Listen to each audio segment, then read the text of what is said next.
mayam ngasidi wa yam ngangninge aduna aigi mind da leibase khambra ngangthoki aduna tadi khambra I will keep on thinking wondering and that will bother me a lot ado mayam aina hainingi je khambra life da koi parents su takpi dana ko koi takpi tambi dana oh do lots of hard work now you'll be happy haidi kona thangda life da yam harau rakani adu tawgani ada tawgani please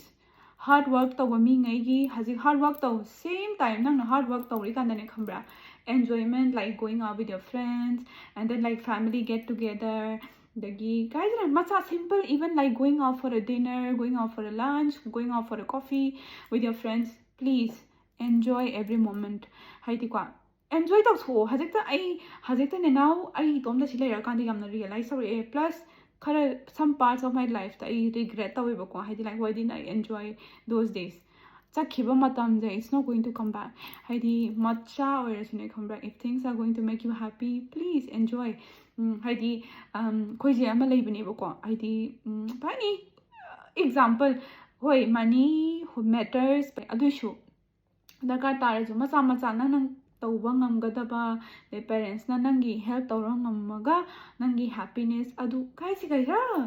haije macha oirasu nang harau gadaba thapak oidi ko tawthu khoi gine nungai rakani haraga ngai leibdo so kan khaluranu nungai rakani na ngai bje aisu ngai ba kuire haji hanurak to ado tawganu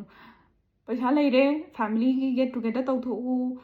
adagi loina langthu aiba nate nangi phangwa paisa dagi khatang portion save taw adugumba rest khara atopa khara khaidoga spend time with your family adagi